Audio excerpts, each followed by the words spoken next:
Good afternoon. I will now call the January 14th, 2025 San Diego County Board of Supervisors special meeting to order. As a reminder, according to the board rules of procedures, audience members shall not whistle, clap, stomp feet, or do anything to disrupt the proceedings. Thank you, Vice Chair Lawson-Remer and members of the board. The item before you today is consideration of the process to fill the vacancy of the 1st District County Supervisor. The process to fill a vacancy on the Board of Supervisors is described in the county charter. The board has 3 options: fill the vacancy through an appointment, call a special election, or make an interim appointment until a special election. Good afternoon, Board. Patricia Bondragon with Alliance San Diego. We urge the board to call a special election and allow the voters of District 1 to choose their representative for the 4-year term that began just 1 week ago. District 1 is the most diverse district in both geography and population. The nearly 650,000 D1 residents understand their district best and are owed the right to choose their representative.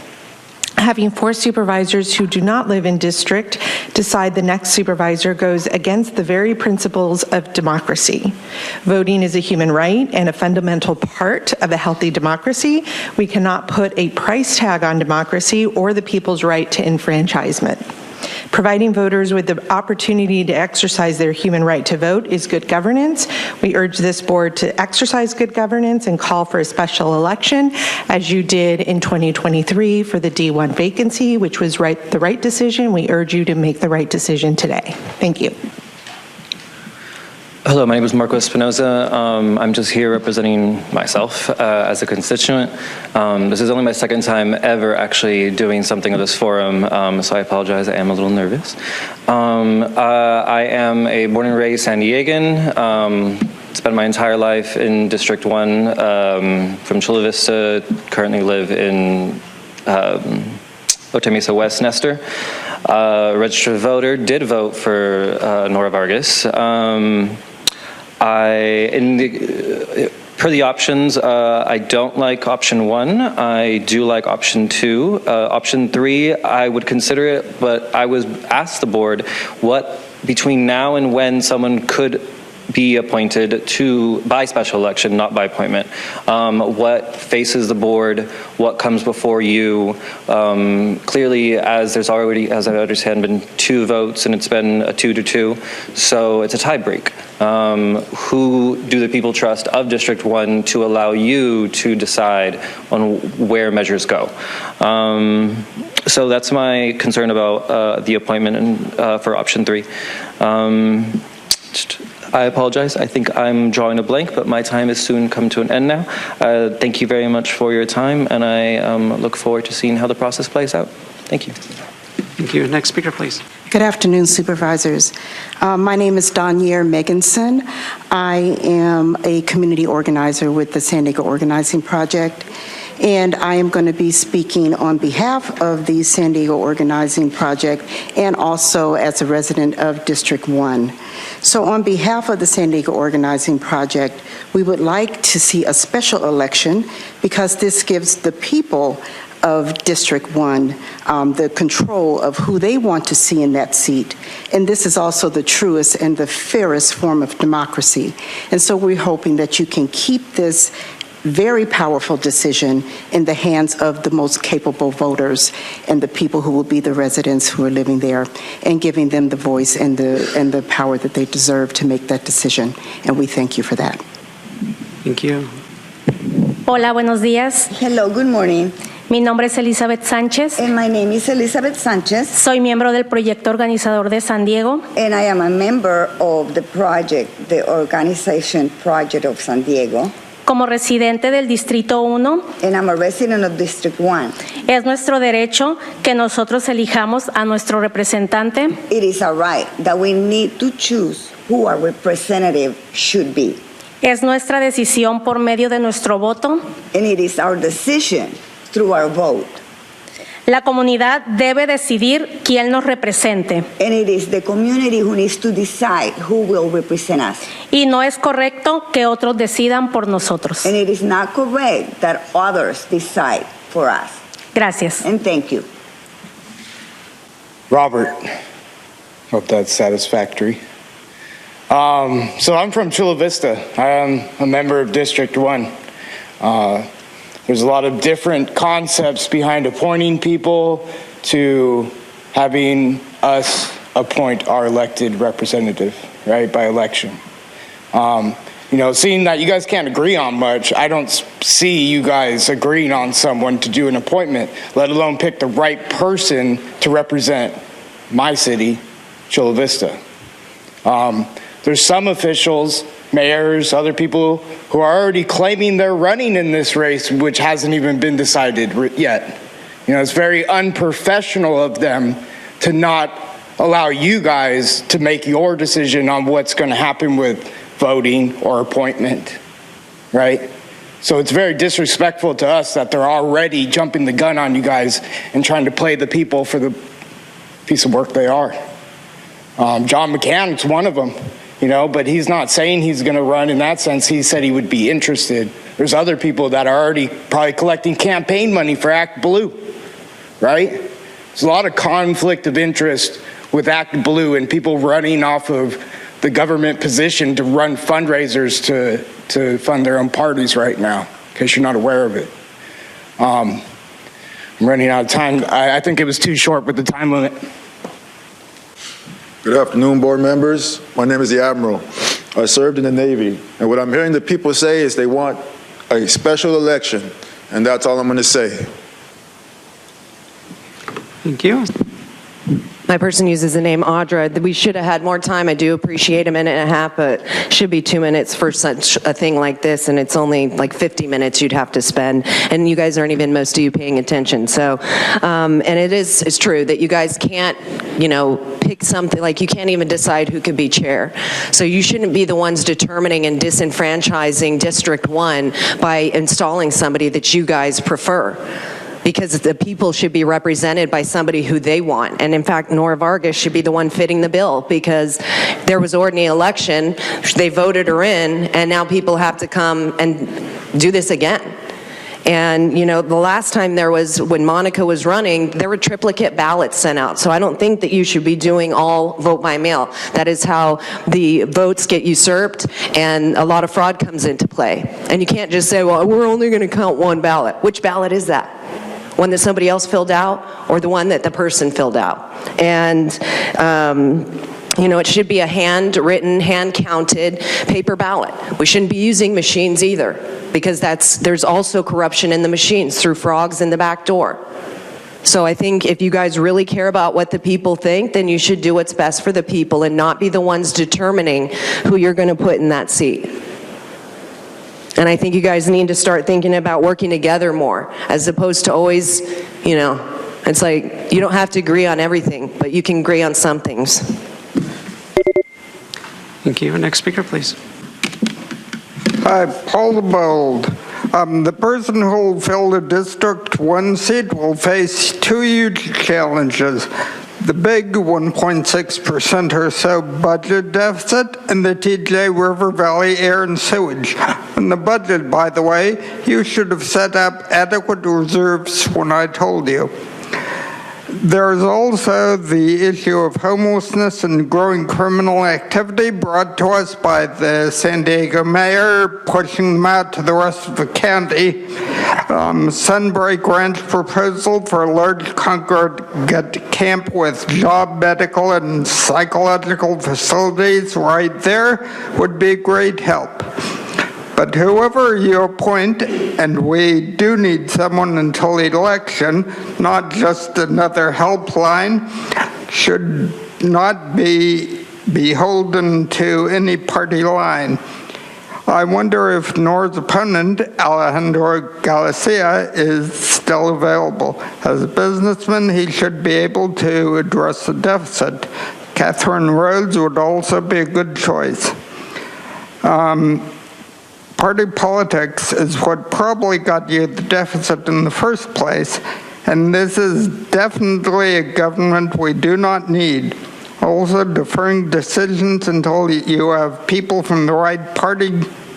Government should be about making logical decisions. Thank you. Next speaker, please. Okay, Consuelo here. So first off, I wanted to point out how, yeah, it is in fact funny how such an important item, you give the people 90 seconds to speak. It's not like anybody in the county is really engaged, and that simple fact is just, it's kind of ridiculous. Another thing, more money, millions of dollars. Yeah, Nora Vargas should foot the bill. This is all, you know, again, it's seamless. It's seamless how you guys, it's just how it's being played, you know. How she did it, when she did it, and now the taxpayers have to pay for a special election because that's how it's going to go. What else did I want to say? I also wanted to point out, too, hopefully the media will get to, you know, we have these dates. Hopefully the media will be able to enroll the county to be involved. Their viewers need to know this. This is something that everybody should be participating in, and not just the same few who are paying close attention, but everyone. Just to see how it is that these legislators are selected, not elected. So that's pretty messed up that millions will be wasted. Mark, it's pretty absurd, Tara, that you couldn't give people 2 minutes when there's one agenda item. It's like 30 seconds longer with 17 people. What is that? Another 8 minutes out of your day? Yep. It'd be like an hour instead of 45 minutes or something. Anyway, it's obvious that you guys are going to be landlocked, and in a way I think that's good because there's so much totalitarian stuff that happens constantly with this board that I would like to see you not appoint anyone and just have the special election later. I think that would be ideal. It's sad because normally I would say, I'd like to say, you know, yeah, they have a right to be represented, but 3/4 of California is conservative, and in case you didn't notice, the map just completely whipped red, just totally. And I'm not left or right. There's things I really don't like about Trump, especially when he signed the USMCA Chapter 30, signing away our rights over trade and immigration to a foreign unelected council we only have one American member on. So it's not like I'm a Republican. But yeah, you have to have a special election, obviously. It's the only thing that's fair. And I think it's great that you guys are just locked against each other until then. Maybe you won't be able to pass a bunch of crap that screws everyone until an election. Thank you. Next speaker, please. Greetings, and thank you for allowing us to speak. I love South Bay. I grew up in South Bay. Can you please state your name for the record? Oh, my apologies. My name is Omar Araiza, and a resident of District 8. One of the things that I just wanted to say is that what got us here won't get us to a very positive thing, because this is the second time that we've been able to, or going to be able to, do a special election or fill another seat, which is costing resources to be diverted, like that could go to the Tijuana sewage river crisis, and hopefully the. And one of the things that I just wanted to mention to you is we need to rethink the way this process is going. Start thinking about ranked choice voting. Because if we're going to have a special election, which I truly support and a lot of the residents in South Bay support, is that we don't need to keep having multiple elections. I think, we can vote once, put in multiple, candidates, and allow that process to work. I know it's worked in the past for other places. I just heard San Francisco had ranked choice voting, and I think that's one of the things that we need to reconsider. This is not a big opportunity to move forward with the way new processes need to happen. Our community has really been impacted, and I don't want to see this being slowed down. I just want to see a very positive output. And I just want to say thank you for everything that you have done, who are on the board. Thank you. Hello, this is Catherine Rhodes, and I want to say that I think you should do option 3 and pick someone now for the 5 months before somebody is going to actually be elected probably on July 1st. And then I live in Tara Lawson Reamer's district, but I'm asking you to consider voting for me for this position for the 5 months or 6 months that that'll be available. And some of the reasons for that, I'm a registered civil engineer here in the state of California. I've worked on many jobs in Chula Vista, all of Otay Mesa, all the housing over there in Otay Mesa for the border area. I worked at Brownfield. I worked for some Border Patrol headquarters down there. And for the Tijuana River Valley, I've kept myself updated on all of that and all the issues at Sandig as it relates to the border. And so anyway, very much believe that there should be a special election. And if I'm for consideration, I would actually move to, I'd get a 6-month lease and move to District 1, just to be in District 1, because I think I could do so much good for all of you. Thank you. Hi, Stephanie Becker. I think that we should do option 3 and do an appointment. You can appoint me. I live in District 1. I speak to the community. I've organized a community meeting. We need to be heard. I have watched the unincorporated area of District 1 fall deeper and deeper into disrepair. The homeless situation has grown. Crime has grown. We have had no representation. When Vargas was in there, you could barely get a meeting with her. She didn't want to hear the people. Monica Montgomery Stepp represents the other side of Spring Valley, which is unincorporated, and somebody has to be able to work in conjunction with her. This has to be a community effort. Right now, we have a board of supervisors. I will never accept that you guys just appoint somebody. Even at this meeting, Joel Anderson is on his phone. If nobody can give the constituents the proper attention and respect, why would you expect that from the people? The people need to be heard. So I recommend that you do an appointment and then do a special election. With that said, I think that everybody needs to be vetted and make sure that they live in District 1, not that they just maintain a residence in District 1 and live in Tijuana. That's not acceptable. We need the people's voices heard. There are problems in District 1, and it has been ignored for too long. It's time you all do your job. Jim Desmond is the most sensible person on that Board of Supervisors, and I would love to be able to speak to Supervisor Stepp, but that has yet to happen in a year's time.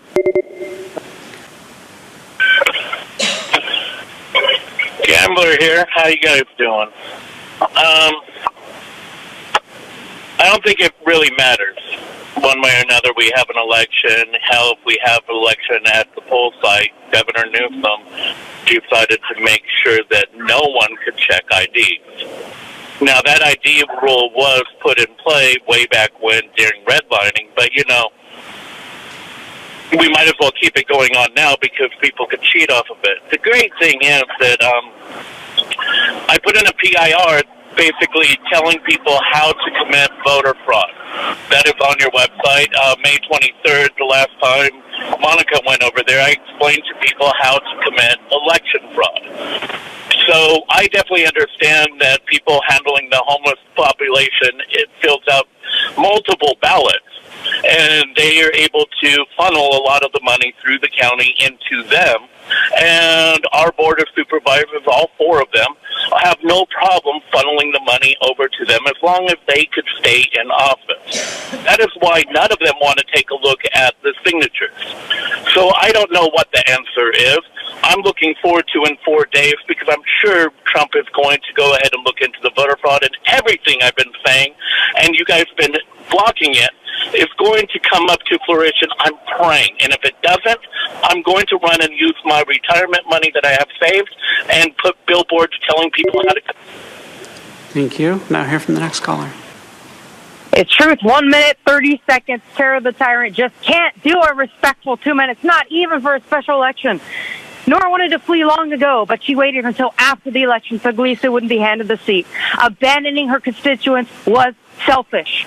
Tara's hoping to get Paloma into the seat, hence the past political theater press conferences they did, and now the media push. Nathan Sling cost the county $4.5 million. Then he used the tax dollars from his campaign fund to pay for his lawyers. Now he's seeking restitution in order to steal more tax dollars. Nora's Sling will cost the county up to another $6.6 million. I demand Nora personally fund this election, or the San Diego Democratic Party can fund this election, because their minions have caused nothing but legal and financial troubles for the entire county. Nora's also cost the county $250,000 in taxpayer-funded personal security. But keep in mind that Tara's already cost us over $45,000 as well. So I also demand an apology from the San Diego Democratic Party. It's been an embarrassment to the party, to the county, and to the country, and it needs to stop. No to rigged ranked choice voting or voting by mail, too. What's true is that nobody anywhere trusts you supervisors to make any decisions for anybody. And South Bay deserves real representation. Do not dare try to appoint anyone to the seat to steal the people's voice. But if anyone was going to be a handpicked appointment, it should be between Galicia, me, or Catherine Rhodes. I even had one person in the YouTube chat room nominate me, and I think we should get a head start. Thank you. We'll now hear from the next caller. Thank you, Madam Vice Chair. Appreciate it. I'd like to just kick this off with a motion for option 2, a special election. The residents of District 1 deserve an opportunity to elect their next representative for nearly a full 4-year term through a transparent democratic process and not a political appointment. Unfortunately, we faced this decision before, and I think we made the right choice. We allowed the people to decide with a fair election. So now with Supervisor Vargas stepping down, I think we should do the same. I recognize, though, and we all recognize, that this special election comes with a cost. When Fletcher resigned, the election expense was $5 million. It's probably going to be the same or more this time around. But the cost of democracy is invaluable. The right to choose representatives in this case should remain with the people they serve, not decided by the remaining members of this board. As we begin this year, let's reaffirm our commitment to fairness and accountability. And I'd like to urge my colleagues to join me in advocating for a special election, ensuring that every voice in District 1 is heard, respected, and represented by a person of their choice. So I have a motion put forward for option 2, a special election. I would like to second that motion. Over a year ago, I stood on the other side of this dais and advocated for the same. That at that time, based on the resignation of the previous supervisor in this seat, that this board would choose to conduct a special election, and I believe that that is the right thing to do, and also that we should be consistent. And so I would like to second the motion. It really is painful to look at the cost of this. We have a lot of decisions moving forward with regard to our budget, and there are a lot of unknowns here at the county right now with the change in administration and just, everything that we're going to have to anticipate in the years moving forward. But I really, really would be very uncomfortable choosing representation for a group of over 630,000 residents. It is important for those folks to choose who will represent them on this dais and who will make decisions that will impact their quality of life for years to come.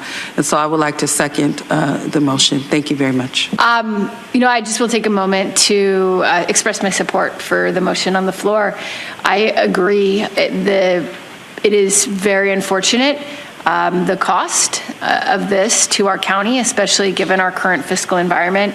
I think it's a huge blow, but ultimately, the price of democracy is invaluable. And I think we have an obligation to ensure that the voices of the people of District 1 are heard, and that the folks who live there, nearly 700,000 people, have representation on the board that reflects the majority of those voters.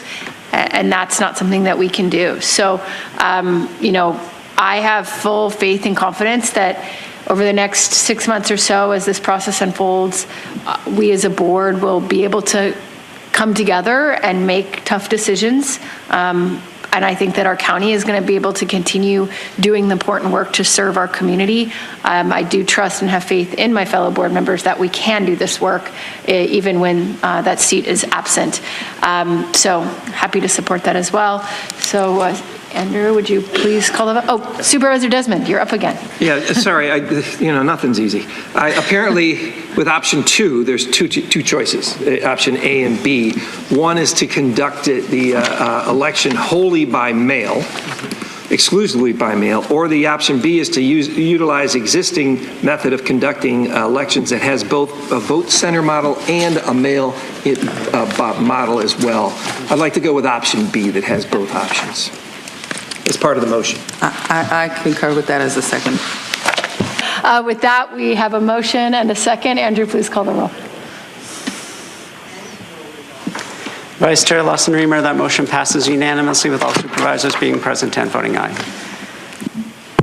My person uses the name Audra, so with anticipated litigation, it is a wonder if this has to do with Nora's decision, and your guys' actually, but for her to bring forward the super sanctuary status agenda item that you guys passed.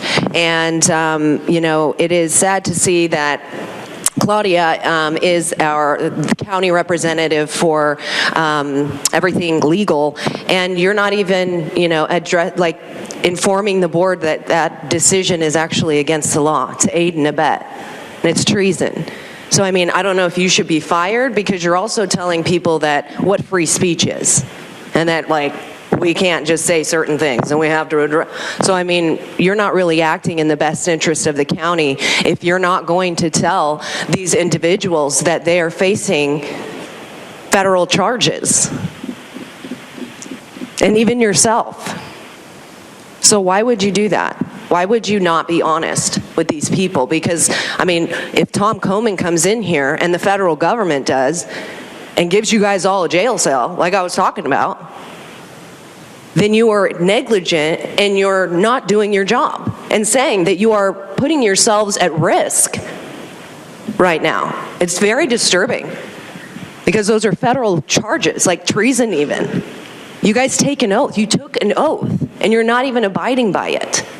And you're going to cost the county, us, the people that pay for everything, even your salary, more money. Especially if he came in and took all of you out. Then we would have to replace every single one of you for those choices. So it would behoove you to do the right thing, and if you aren't aware that that is illegal, that's the frickin' problem. That you're the one determining what is legal and what isn't.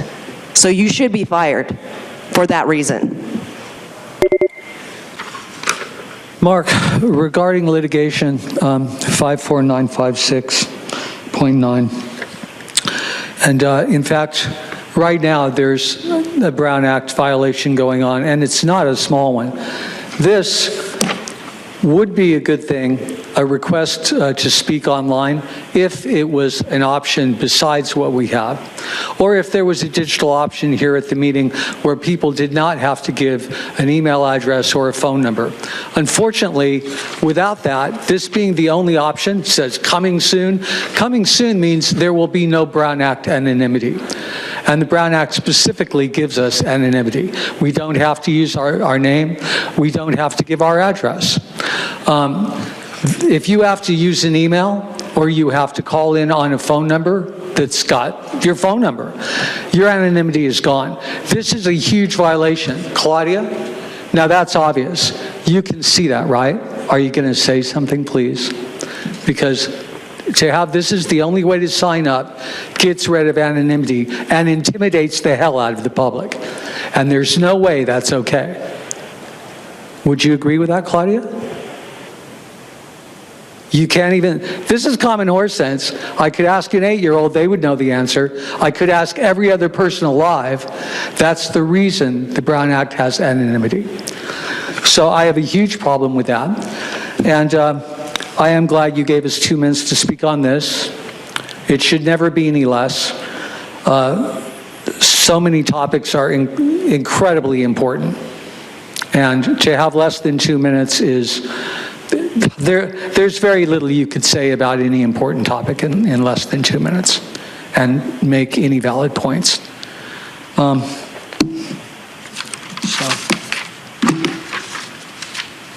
Next speaker, please. Okay. So Consuelo here. Okay, so litigation, vague. I can basically speak on what you guys possibly could be getting sued for. Yeah? I want to stay on topic. Can you pause your time for one moment, please? Claudia, will you restate for the record to clarify for the speaker's question exactly how to stay on topic with this particular closed session item? Okay. This particular closed session item is related to significant exposure to litigation. Therefore, the comment should be addressed to significant matters of significant exposure to litigation. Significant exposure to litigation. Got it. Okay, so that is significant exposure, like being wasteful with our tax dollars and having somebody use our money, like $42,000 a month on security, and yet she is claiming that she's leaving her position due to her being afraid for her security. When she had $42,000 a month of our money being spent on security, got it? Or is it like, it could be anything, you know? And that's the thing. That's what I wish people would chime in and see where our money's going and see what we're paying for. Now that this corrupt person is gone, we have to foot the bill for another person coming in, another chosen person coming in. This is all so backwards. I wish more people would really start paying attention. Anyways, thanks. Hey, it's truth. It's another anticipated litigation case. Everybody knows why you guys keep getting sued. Inaccurate legal advice from county council is one big reason. As long as unlimited free speech First Amendment rights are threatened by the county will be threatened by lawsuits, which will set case precedents to ensure that the county can never again engage in the unlawful attempts to censor the people's voices. The Brown Act violations are going to have to stop. It's not something to be resolved through a political theater powwow session. It's going to get resolved either through litigation or through new leadership. The current one has done nothing but cause lawsuit after lawsuit after lawsuit. I did also encourage people to sue you guys.